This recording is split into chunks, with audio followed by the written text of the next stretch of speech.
आज हमारा third part है एमसीक्यू सीरीज का, जिसमें हम साइबर सिक्योरिटी या फॉरेंसिक इन्वेस्टिगेशन से रिलेटेड क्वेश्चन को प्रैक्टिस कर रहे हैं। तो स्टार्ट करते हैं इसको। जो आज का वैसे टॉपिक है हमारा, क्रिमिनल इन्वेस्टिगेशन के क्वेश्चन को हम प्रैक्टिस करेंगे। ठीक है।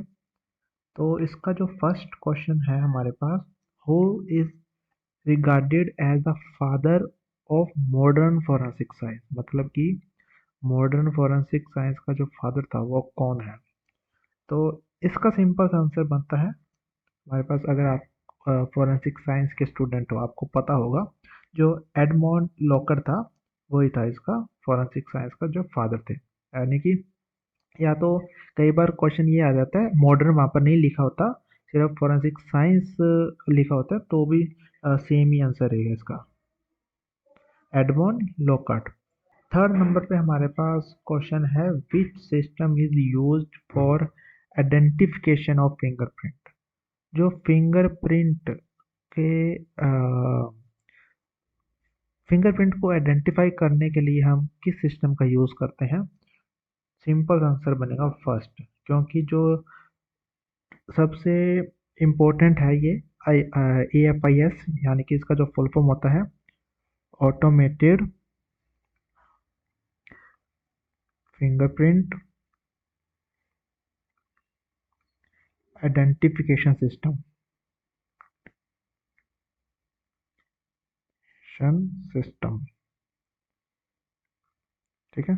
जो कि सबसे ज़्यादा यूज़ किया जाता है, जो हमारी एलियस है, यानी कि लॉ इन्फोर्समेंट एजेंसीज हैं, या हमारी साइबर सेल भी इसका यूज़ करती है, या जो गवर्नमेंट डिपार्टमेंट है वो सबसे ज़्यादा इसका यूज़ करती है हमारी। ठीक है, AFIS का। नेक्स्ट हमारे पास यहाँ पर क्वेश्चन है, ballistic is primarily concern with the study of, मतलब कि जो बैलिस्टिक है वो कब हमारा स्टडी किया जाता है, किस फोकस में देखा जाता है कि बैलिस्टिक फॉरेंसिक इन्वेस्टिगेशन आपको करनी है तो कब की जाती है। तो इसका अगर बैलिस्टिक के हिसाब से कोई क्वेश्चन आए तो इसका होता है कोई फायर आर्म्स से रिलेटेड या कोई गन शूटिंग से रिलेटेड, यानी कि एमिनेशन से रिलेटेड। तो इसका सिंपल आंसर बनता है सी नंबर पे, फायर आर्म्स एंड एमिनेशन। ठीक है। क्योंकि अगर फायर आर्म्स के रिगार्डिंग इन्वेस्टिगेशन करनी है, एमिनेशन के रिगार्डिंग इन्वेस्टिगेशन करनी है, तो वहाँ पर बैलिस्टिक फोरेंसिक ही यूज करता है हमारा।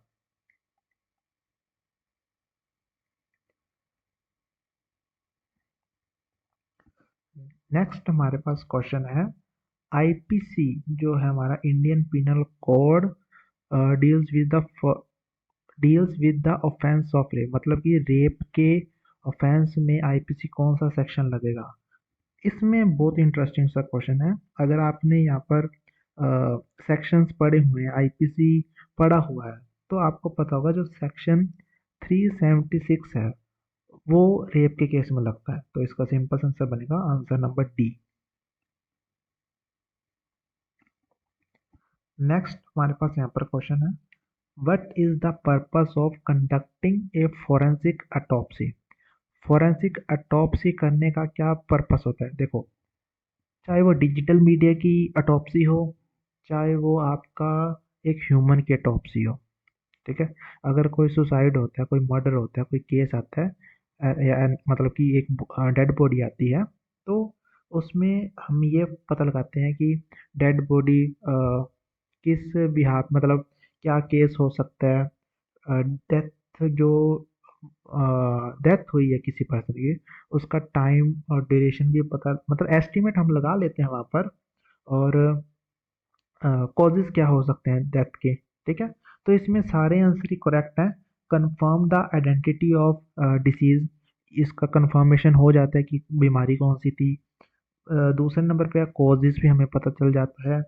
थर्ड नंबर पे है टाइम ऑफ डेथ भी हमें पता चल जाता है। तो इसका all of the above answer बनेगा डी नंबर पे। नेक्स्ट हमारे पास यहाँ पर क्वेश्चन है, which chemical is commonly used for detecting latent fingerprint. बिल्कुल। तो अगर लेटेस्ट फिंगरप्रिंट को आपको डेवलप करना है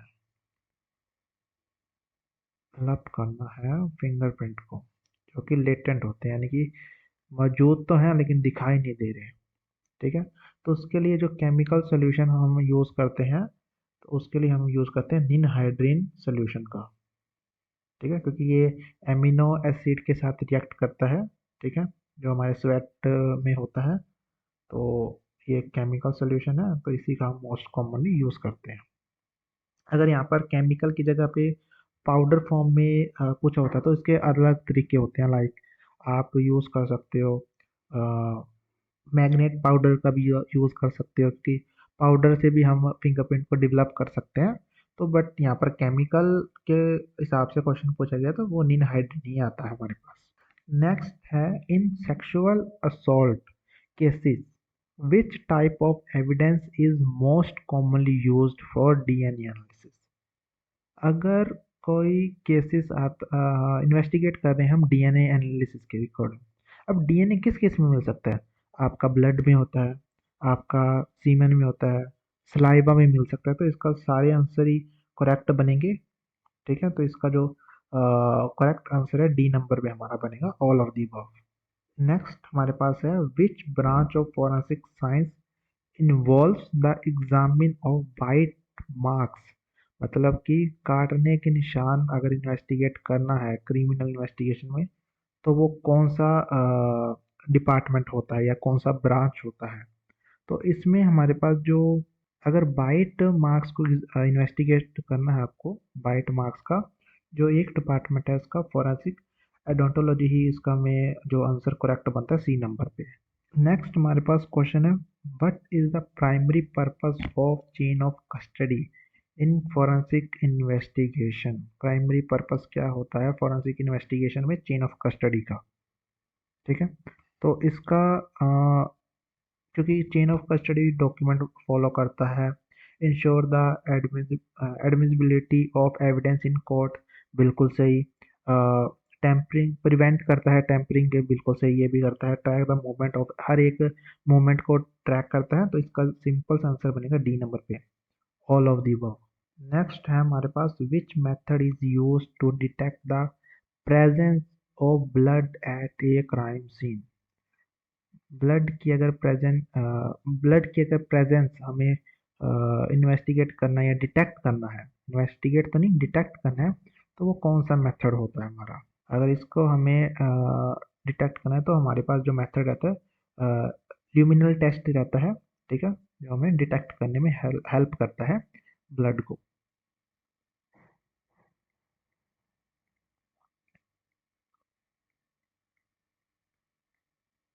चाहे वो कोई सा भी आपका सरफेस हो, सरफेस एरिया हो, उसमें आपकी डिटेक्शन हो जाती है इसी मेथड से या ल्यूमिनल टेस्ट की हेल्प से। नेक्स्ट हमारे पास आता है, fingerprint pattern is most common. जो मोस्ट कॉमन फिंगरप्रिंट पैटर्न है वो कौन सा आता है? एक ही मेथड है जो सबसे ज़्यादा कॉमन यूज होता है, वो होता है लूप। इसका करेक्ट करेक्ट आंसर बनेगा ए नंबर पे, loop. Forensic anthropology, what is the typical examined to estimate the age of skeleton?